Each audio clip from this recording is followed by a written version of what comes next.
Big Boss season 8 wild card ఎంట్రీగా కావ్య రావాలి అని చాలా మంది అభిమానులే కామెంట్స్ చేస్తున్నారు.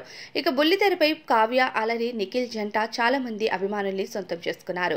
ప్రస్తుతం Nikhil Bigg Boss season 8 house లో ఉన్నారు. One of the top contestant అని చెప్పాలి. వచ్చిన కంటెస్టెంట్స్ అందరికంటే నిఖిల్ టాప్ కావటం, టాప్ 5 లో ఉండటం, విజేతగా ఉంటాడనే అవకాశాలు ఎక్కువగా ఉన్నాయి. అయితే బిగ్ బాస్ హౌస్ లోకి వెళ్ళాక సోనియా పరిచయంతో ఈయన ఆట డల్ అవుతుందని అభిమానులు ఫీల్ అవుతున్నారు. అయితే ఈ సీజన్ లో అంటే బిగ్ బాస్ సీజన్ 8 లో వైల్డ్ కార్డ్ ఎంట్రీస్ గా కొంతమంది ఎక్స్ కంటెస్టెంట్, కొంతమంది కొత్త కంటెస్టెంట్స్ హౌస్ లోకి రాబోతున్నారని దాదాపు 6 నుండి 8 మంది కంటెస్టెంట్స్ ఎంట్రీ ఇవ్వబోతున్నట్టుగా సమాచారం. అయితే ఇప్పటికే కంటెస్టెంట్స్ కి సంబంధించిన సెలక్షన్ ప్రాసెస్ కూడా జరుగుతుంది. ఇందులో కావ్య ఉంటే బాగున్ను అని అభిమానులు ఎదురు చూస్తున్నారు. కావ్య వస్తుంది అని చాలా రకాల ఫొటోస్ ని కూడా వైరల్ చేస్తున్నారు. అయితే తాజాగా కావ్య ఎంట్రీ పైన ఒక అప్డేట్ అయితే వచ్చింది. ఇక ఆ అప్డేట్ ఏంటి అంటే బిగ్ బాస్ సీజన్ 8 లోకి వస్తున్న 6 ఎక్స్ కంటెస్టెంట్ కాగా 2 కొత్త కంటెస్టెంట్స్ రాబోతున్నారు. ఆ ఇద్దరు అమ్మాయిలే. ఇద్దరు అమ్మాయిలు ఎవరు అనే సందేహం ఉంది. ఇక కావ్య అందులో ఒకటి, తేజస్విని గౌడ మరొకరు అయ్యే ఛాన్సెస్ ఎక్కువగా ఉన్నాయి అంటూ కామెంట్స్ వినిపిస్తున్నాయి.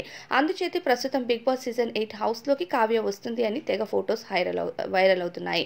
అయితే ఇక చాలా మంది అభిమానులు కావ్య రావాలి రావాలి అని అన్ని వీడియోస్ కింద కామెంట్స్ కూడా చేస్తున్నారు. ఇక అభిమానులు ఎదురు చూస్తున్నట్టుగా కావ్య హౌస్ లోకి ఎంట్రీ ఇచ్చినట్లయితే బిగ్ బాస్ టీఆర్పీ రేటింగ్ బాగా పెరుగుతుంది. దాంతో పాటు టఫ్ కాంపిటేటర్స్ అయిన ఎక్స్ కంటెస్టెంట్స్ కూడా హౌస్ లోకి రాబోతున్నారు. వాళ్ళంతా వచ్చి ఇక బిగ్ బాస్ సీజన్ హౌస్ లోని సందడి చేస్తే ఖచ్చితంగా సప్పగా ఉన్న బిగ్ బాస్ సీజన్ 8 కాస్త టాప్ రేటింగ్ లోకి వెళ్తుంది. ఇక బిగ్ బాస్ హౌస్ లో సోనియా పరిస్థితి ఎలా ఉంటుందో కావ్య ఎంట్రీ ఇస్తే, ఇక కావ్య కనుక ఎంట్రీ ఇచ్చినట్లయితే నిఖిల్ ఆట స్ట్రాంగ్ అవుతుందో వీక్ అవుతుందో అనేది తెలియదు.